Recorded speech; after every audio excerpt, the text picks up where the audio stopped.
मुंबईच्या महापौर रितू तावडे यांनी मुलुंड मेट्रो दुर्घटना स्थळाची पाहणी केली आहे। अपघाताची माहिती मिळताच तावडे यांनी या तातडीनं त्या घटनास्थळी पोहोचल्या, त्यांनी पाहणी केली। मेट्रोच्या कामात 100% निष्काळजीपणा दिसतोय, दोषींवर कारवाई होणारच असं रितू तावडे यांनी स्पष्ट केलं।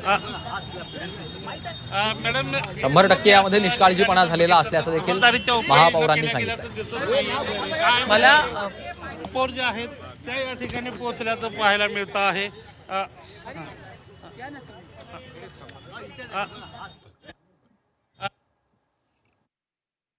100% निष्काळजीपणा आहे। आम्ही हे करतच नाही, हा निष्काळजीपणा सरळ सरळ कळतोय।